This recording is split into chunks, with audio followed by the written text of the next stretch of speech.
Hello friends, आज हम बात करने वाले हैं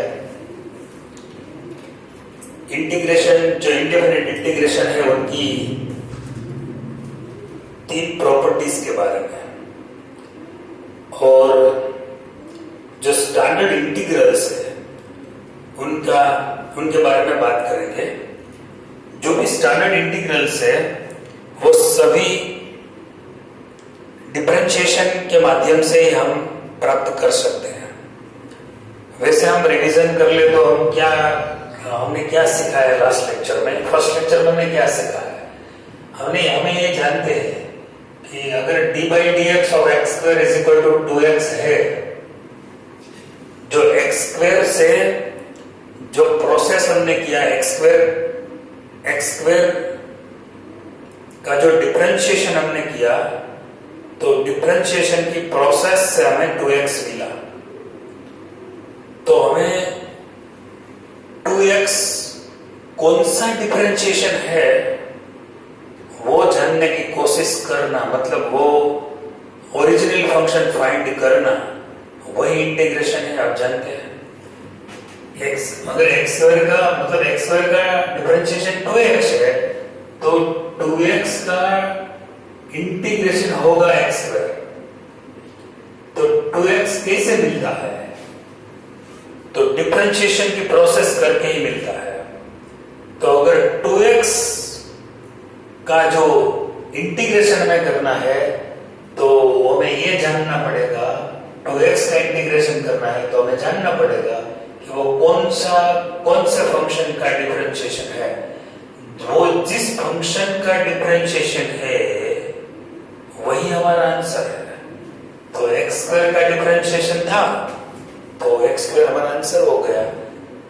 तो ये जो फर्स्ट जो मतलब कि जो इसको इंस्पेक्शन मेथड बोलते हैं कि आपको ये सोचना पड़ेगा कि 2x कौन से फंक्शन का डिफरेंशिएशन है।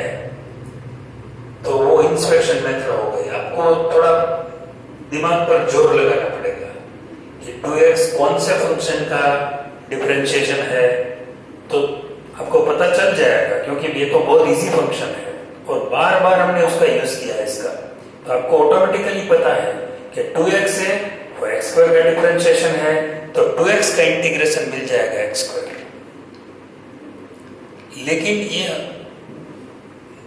हर फंक्शन में या भी सभी फंक्शन में ये थियरी हमें काम नहीं आएगी, तो आगे जाके ये दिक्कत पैदा करेगी। तो इंस्पेक्शन मेथड से हमारा काम नहीं चलेगा। ठीक है, अभी मान लीजिए हमारे पास है d by D x of sine x, तो साइन एक्स का डिफरेंशिएशन होगा cos x। तो हमें ये पता लगा सकते हैं कि cos x वो कौन से फंक्शन का डिफरेंशिएशन है। तो cos x ये sin x का डिफरेंशिएशन है। That is why integration of cos x is equal to sin x, right. तो इस तरह हम फॉर्मूला का लिस्ट, इस तरह ही हमें फॉर्मूला का लिस्ट बनाना है। लेकिन पहले हम जो प्रॉपर्टीज है उसके बारे में जान लेते हैं। Properties of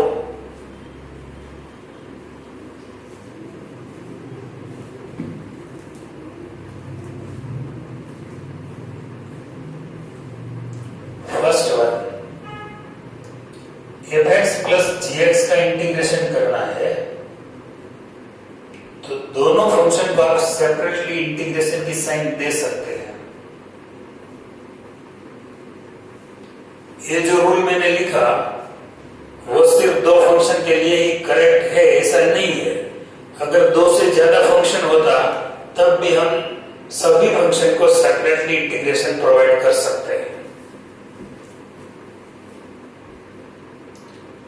fx minus gx है तो भी same theory fx dx minus gx dx, इसमें भी फंक्शन की कोई लिमिट नहीं है। तीसरा, अगर k कांस्टेंट है तो के को आप बाहर निकाल सकते हैं और सिर्फ एपेक्स का आपको इंटीग्रेशन करना है, क्योंकि के इज कांस्टेंट।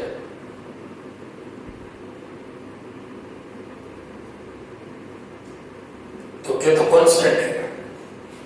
जब भी कोई कांस्टेंट आता है फंक्शन का कोएफिशिएंट, तो फंक्शन का हम इंटीग्रेशन करेंगे और जो कांस्टेंट है उनको हम बाहर निकाल देंगे।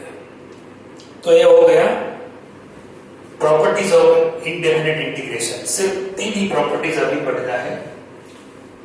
आगे जो मल्टीप्लिकेशन और डिवीजन की बात तो हम अभी नहीं कर सकते, क्योंकि वो तो बहुत दूर की बात है। इसके बारे में अभी सोचना भी बनता, और बात करेंगे।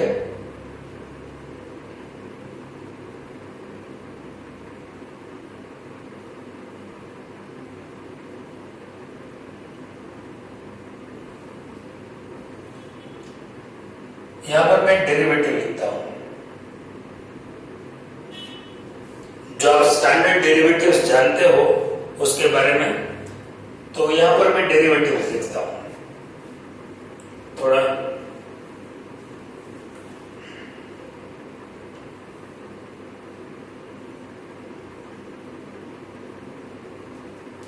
और दूसरे पार्ट में मैं लिख देता हूं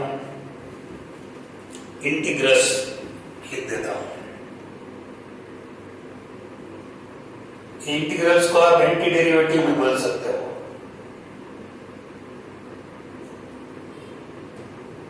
दोनों का मीनिंग सेम है।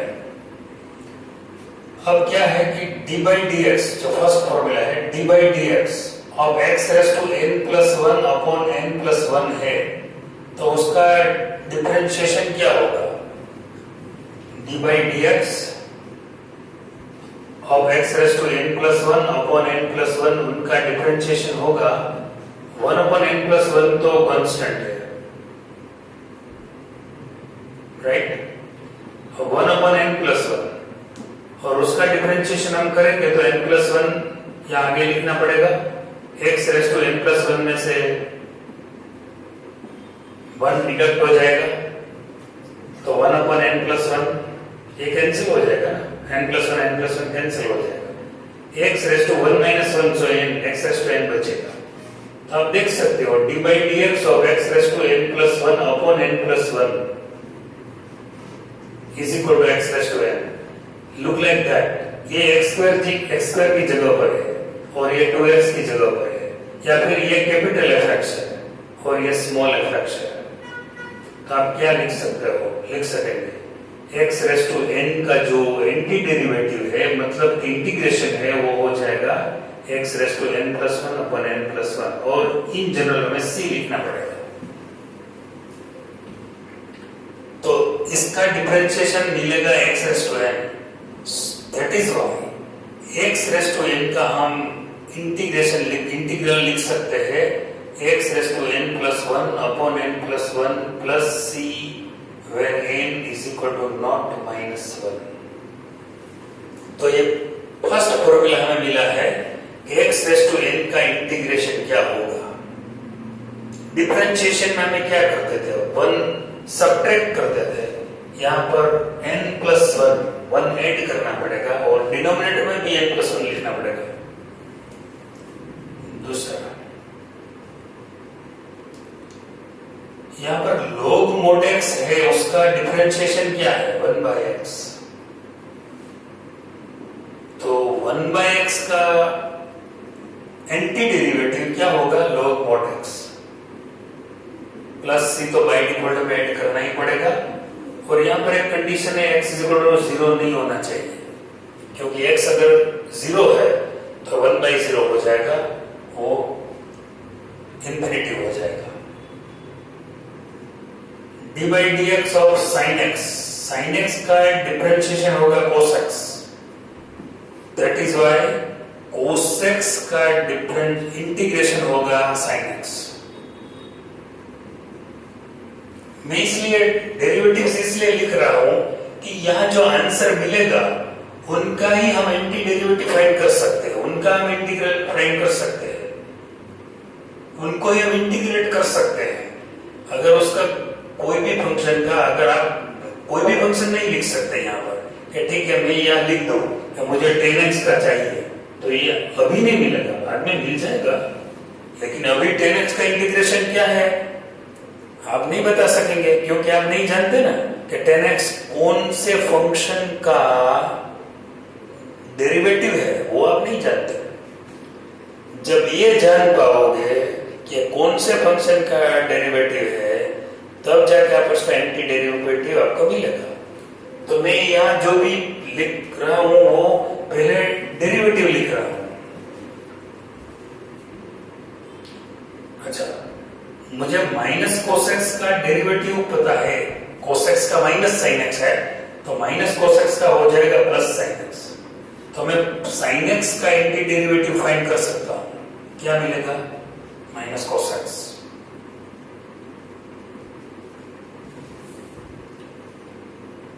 मुझे 10x का डेरिवेटिव पता है sec स्क्वायर x, तो मैं sec स्क्वायर x का एंटी डेरिवेटिव फाइंड कर सकता हूं 10x।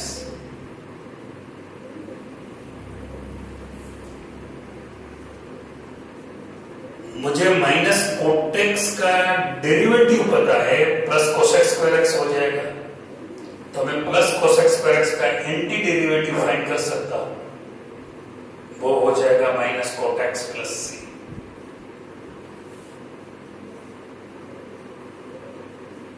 मुझे sec x का डेरिवेटिव मालूम है, sec x 10x, sec x into 10x, that is why मैं sec x into 10x का एंटी डेरिवेटिव लिख सकूंगा, क्योंकि मुझे मालूम है ये sec x into 10x है, वो sec x का डेरिवेटिव है, तो मैं यहां पर sec x लिख सकूंगा।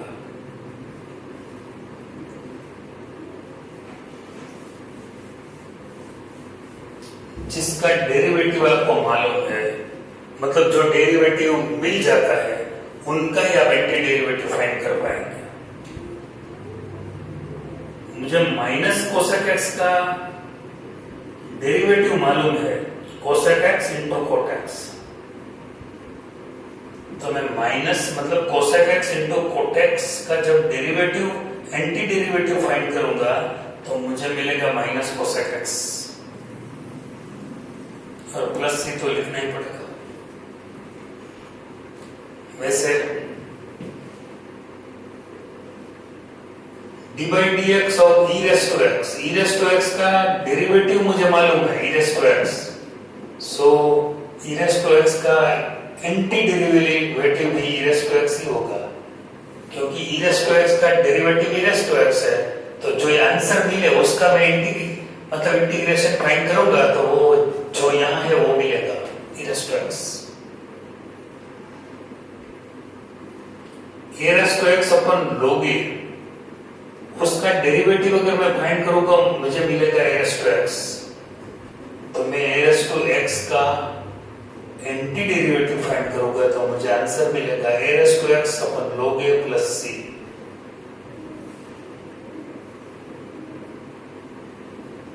x का डेरिवेटिव 1 है, तो 1 का एंटी डेरिवेटिव मिलेगा x प्लस सी।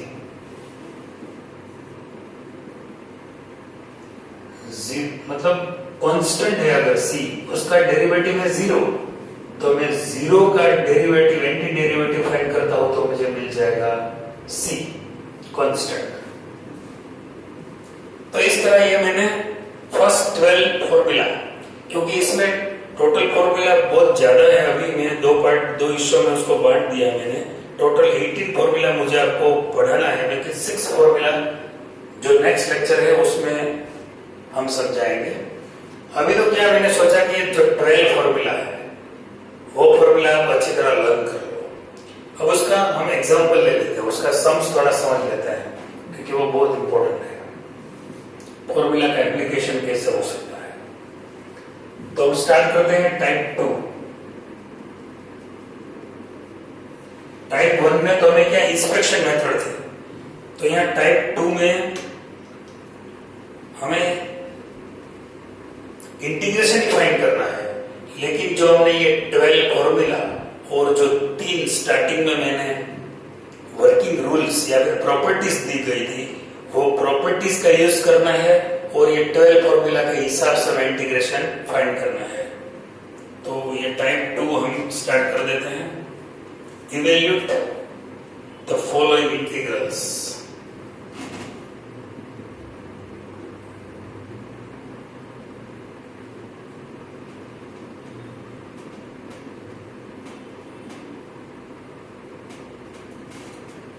यहां पर आपको बाय यूजिंग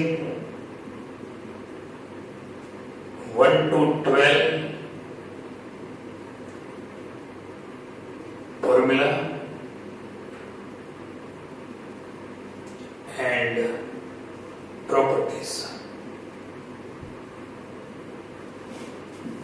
आपको यूज करेंगे। यहां आपको यूज करना है 1 to 12 फॉर्मूला जो हमारे सामने है। ये तो मैंने डेरिवेटिव्स लिखे हैं, आपको एंटी डेरिवेटिव की फॉर्मूला यूज करनी है जो भी सेकंड पार्ट में दी गई है। फॉर एग्जांपल थोड़ा मैं एक्स्ट्रा सम लेता हूं बाद में टेक्स्ट का 7.1 का, क्योंकि जो 7.1 है उनका 6 to I think 26 हम आप कर सकते हो। 6 to 22 sorry. Exercise 7.1 6 to 22 sums जो इस पर डिपेंड है। लेकिन पहले मैं थोड़ा एक्स्ट्रा सम ले लेता हूं प्रैक्टिस के लिए। मान लीजिए मुझे x⁵ का डिफरेंशिएशन फाइंड करना है। पहला स्टेप है उसको I एज्यूम कर लो। I is the symbol of integral. ये कोई भी समय उसमें I एज्यूम कर लेना। अब मेरे पास x⁵ है। यहाँ फर्स्ट फॉर्मूला क्या है? अब इंटीग्रल से फॉर्मूला देखना है, डेरिवेटिव की फॉर्मूला तो सिर्फ समझने के लिए है, तो आपको ये देखना है, सेकंड पार्ट ही देखना है। फर्स्ट फॉर्मूला क्या है? x⁵n। यहाँ पर x⁵ है। अगर x⁵n है तो n+1/n+1, तो यहाँ क्या हो जाएगा? x⁵ 5+1/5+1 प्लस c तो ऐड करना ही पड़ेगा बाय डिफॉल्ट। तो यहाँ x⁵6/6 plus c answer. Simple है। ये आपको इंस्पेक्शन मेथड का यूज नहीं करना है कि ये कौन से फंक्शन का डेरिवेटिव है, ऐसा नहीं सोचना है। ये इस फंक्शन का डेरिवेटिव है। अगर हम डिफरेंशिएशन करेंगे ना तो आंसर x⁵ आएगा। तो वो थोड़ी दिमाग पर जोर पड़ेगा और दिमाग पर हम बहुत जोर नहीं देना चाहते, क्योंकि वैसे ही बहुत दबाव तनाव आ गया है। तो जैसा भी सिंप्लीफाई हो सके इतना हमें करना पड़ेगा। दूसरा x⁵ 7 + 1/x - sin x। पहले तो I एज्यूम कर लो x⁵ 7 + 1/x - sin x। अब मुझे क्या करना है? सभी को सेपरेटली इंटीग्रेशन का सिंबल देना है, क्योंकि ये हमारे पास प्रॉपर्टीज है। एडिशन फॉर्मूला है, मल्टीप्लिकेशन सब्ट्रैक्शन की फॉर्मूला है। x⁵ dx + 1/x dx - sin x dx। अब ये तीन फंक्शन है। तो x⁵ है तो x⁵ 7 + 1/7 + 1।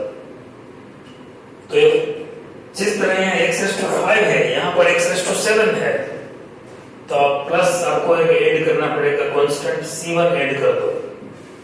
1/x log mod x है, यहाँ पर दूसरा एक कांस्टेंट c2 ले लो। sin x का इंटीग्रेशन क्या है? sin x का इंटीग्रेशन -cos x है, तो वहां -cos x लिख दो और इसके बाद c3 ऐड कर दो। c1 पहले टर्म के लिए c1, दूसरे टर्म के लिए c2, तीसरा टर्म है उसके लिए c3। अब मैं क्या करूंगा?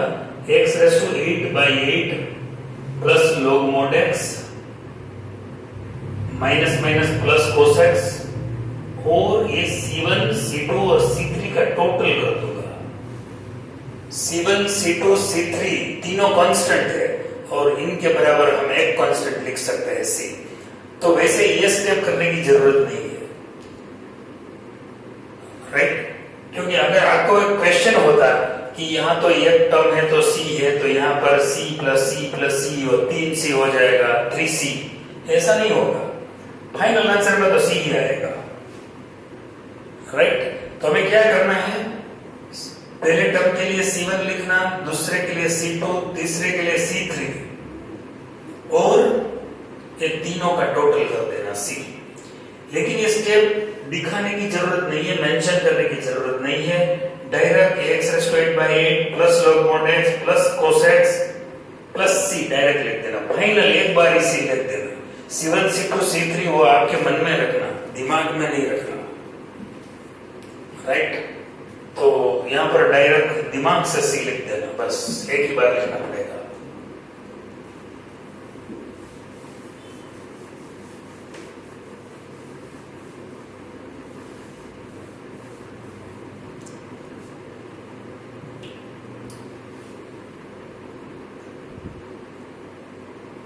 e raised to x plus 2 raised to x plus x square, पहले मैं i एज्यूम कर लेता हूँ, e raised to x plus 2 raised to x plus x square dx। तो यहाँ पर e raised to x dx plus 2 raised to x dx plus x square dx, right? तीनों को सेपरेटली मैंने इंटीग्रेशन का सिंबल दे दिया है। e raised to x का तो मेरे पास फॉर्मूला है, e raised to x का तो e raised to x ही होगा। अब मैं ये निकाल देता हूँ क्योंकि ये थोड़ा आपको परेशान कर रहा है। e raised to x का integration e raised to x ही है। 2 raised to x जैसे a raised to x, 2 raised to x का हो जाएगा 2 raised to x upon log 2 और x स्क्वायर का x raised to 2 plus 1 upon 2 plus 1 plus final c लिख देता हूँ। यहाँ पर C1 C2 C3 ये सब मैंने नहीं लिखा, तो e raised to x plus 2 raised to x upon log 2 plus x cube by 3 plus c answer.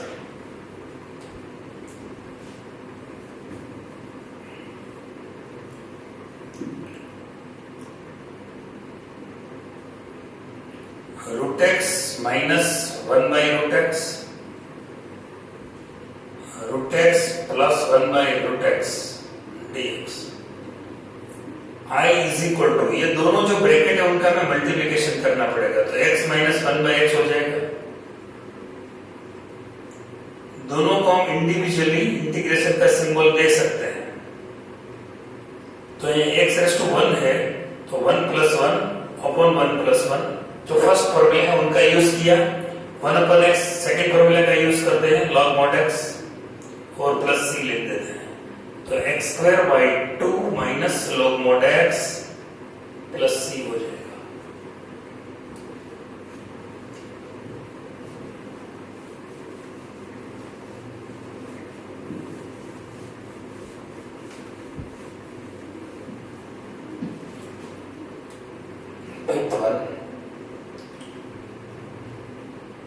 sec x into tan x plus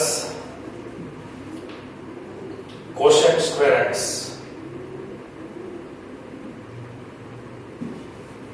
I is equal to sec x into tan x plus cosec square x। अब मैं दो term है 1 और 2, sec x tan x को एक integration का symbol देता हूं plus cosec square x square का अलग से इंटीग्रेशन का सिंबल प्रोवाइड कर देता हूं। sec x into tan x का इंटीग्रेशन है sec x और cosec square x का इंटीग्रेशन है हमारे पास minus cot x plus c।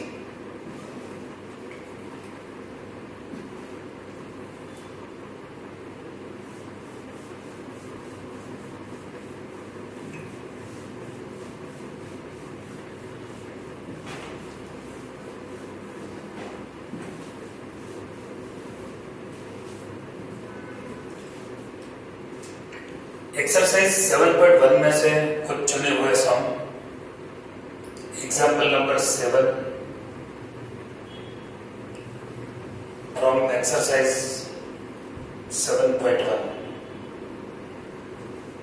X square 1 minus 1 by x square dx. पहले आई एज्यूम कर लेते हैं, कोई चेंज नहीं करता हूं। यहां पर मैं एक्स स्क्वायर से मल्टीप्लाई कर देता हूं दोनों टर्म को, तो मुझे मिलेगा एक्स स्क्वायर माइनस 1। अब x square dx minus 1 dx, हमारे पास 1 to 12 फॉर्मूला है। अभी इसमें से ही ये सभी सॉल्व हो जाएगा। अभी तो ज्यादा फॉर्मूला की जरूरत नहीं पड़ेगी। तो यहाँ 2 प्लस 1 माइनस 1 का इंटीग्रेशन होता है x, क्योंकि x का डिफरेंशिएशन 1 है ना, तो x raise to 3/3 minus x plus c।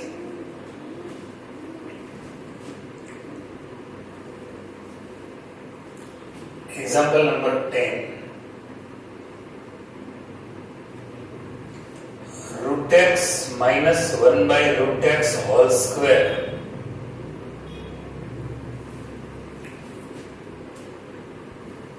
I is equal to root x minus 1 by root x whole square dx।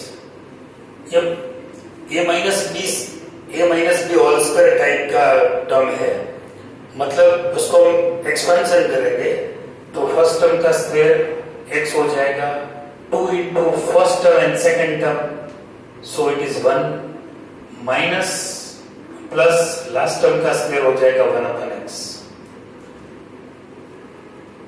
यहां पर हम सेपरेटली इंटीग्रेशन की साइन दे सकते हैं। x dx माइनस 2 कॉन्स्टेंट है 1 dx plus 1 by x dx। x raise to 1 है तो क्या इंटीग्रेशन होगा 1 प्लस 1 अपॉन 1 प्लस 1 माइनस 2। 1 का इंटीग्रेशन है x और 1 अपॉन x का log mod x according to second formula. So x raise to 2 upon 2 minus 2x plus log mod x plus c हो जाएगा।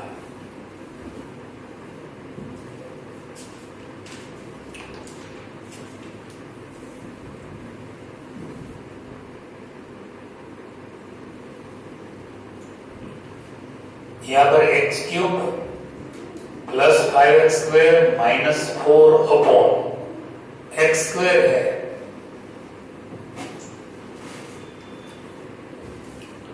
फर्स्ट टर्म तो हमारा क्या रहेगा, हमें आई एज्यूम करना पड़ेगा।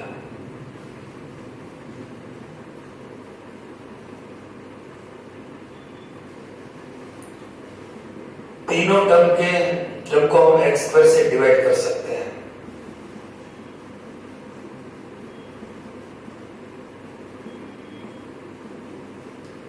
यहां पर मिलेगा 1 x, यहां minus 5 into 1, x square cancel हो जाएगा। या minus 4 into x raise to minus 2 मिलेगा। अब तीनों टर्म को हम सेपरेटली इंटीग्रेशन का सिंबल दे सकते हैं। तो यहाँ x dx माइनस 5 कॉन्स्टेंट है 1 dx माइनस 4 भी कॉन्स्टेंट है, तो बाहर निकाल लीजिए x माइनस 2 dx। यहाँ पर x रेज़ टू 1 है तो 1 प्लस 1 अपॉन 1 प्लस 1। यहाँ 1 का इंटीग्रेशन x होगा माइनस 4, यहाँ पर 1 ऐड करते हैं तो minus 2 plus 1 upon minus 2 plus 1 plus c। So x square by 2 minus 5x minus 4x raise to minus 1 upon minus 1 plus c। ये माइनस माइनस प्लस हो जाएगा, प्लस 4 और x रेज़ टू माइनस 1 वो नीचे लिख देते हैं तो प्लस x हो जाएगा, x रेज़ टू प्लस 1।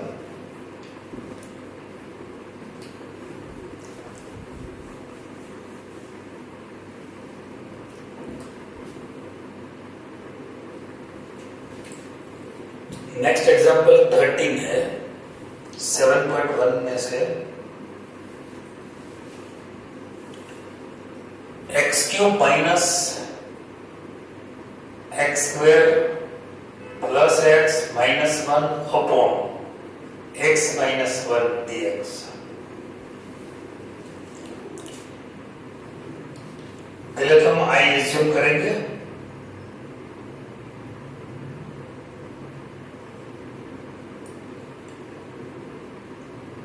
अब x स्क्वायर कॉमन है तो x minus one plus one common x minus one upon x minus one dx। Numerator में x माइनस वन कॉमन है तो हमें मिलेगा x स्क्वायर प्लस वन और डिनोमिनेटर में सिर्फ x माइनस वन है, ये x माइनस वन वाला फैक्टर कैंसिल हो जाएगा तो x square plus one dx ऐसा मिलेगा। अब x स्क्वायर प्लस वन है उनको हम separately x square dx plus one dx लिख सकते हैं, तो ये 2 है तो 2 plus one upon 2 plus one plus one का एंटी डेरिवेटिव होता है x plus c, so x raise to 3 upon 3 plus x plus c. तो दोस्तों इस तरह हम 7.1 ऑलमोस्ट हमने कंप्लीट कर दिया है, क्योंकि 7.1 में सभी सब ऐसे ही तरह का है, लेकिन फिर भी अगर कोई डाउट है तो आप जरूर भेजना। मैं डाउट का 2-3 लेक्चर के बाद एक सेशन अरेंज कर दूंगा, तो ये 7.1 से ही हमारा डाउट क्लियर होता जाएगा, क्योंकि नंबर ऑफ सम ज्यादा है। तो अगर जो आप डाउट्स ज्यादा बहुत इकट्ठे करेंगे तो ये तो क्वांटिटी बहुत बढ़ जाएगी। तो मेरा आपके अनुरोध है कि जो भी आपको डाउट्स है वो आप नोट करते जाओ, और जब भी आप ये लेक्चर आपको जब लेक्चर अटेंड कर लो उसके बाद तुरंत ही वेरी नेक्स्ट डे आपके डाउट मुझे सेंड कर देना चाहिए। तो मैं इसके कम से कम एक वीक में तो ये सब डाउट्स कवर कर लूंगा। एक वीक इसलिए बोल रहा हूँ कि जब डाउट भेजते हैं तो 2-3 लेक्चर और चले गए होते हैं, क्योंकि यहाँ पर तो ये तो जो प्री रिकॉर्डिंग होती है तो डाउट्स तो कम से कम 3-4 लेक्चर के बाद ही आपको सॉल्व करने को मुझे वक्त मिलेगा कि 3-4 लेक्चर के बाद ही आपके पास आएंगे सॉल्यूशन। तो पहले ही लेक्चर से सॉल्व करते रहो। अच्छा, नेक्स्ट लेक्चर जब पार्ट 3 आएगा तो जो 6 रिमेनिंग फॉर्मूला है वो पहले मैं लिख दूंगा। वैसे उसकी कोई जल्दी तो नहीं है, फिर मैं ये लिख दूंगा। पीडीएफ में तुम्हें ऑलरेडी 18 एक साथ दे दी गई है सभी फॉर्मूला, लेकिन यहाँ पर एक साथ 18 फॉर्मूला का डोज में नहीं देना चाहता था, इसलिए मैंने नेक्स्ट लेक्चर के लिए ये मेरे पास ही रखी है। पीडीएफ के जरिए आपको भेज दूंगा, लेकिन जो पढ़ाना है उसको समझाना है वो मैंने अभी बाकी रखा है। तो नेक्स्ट लेक्चर में ये हम जो फॉर्मूला है वो पहले समझ लेंगे, 6 जो रिमेनिंग फॉर्मूला है, और एक्सरसाइज को आगे बढ़ाएंगे।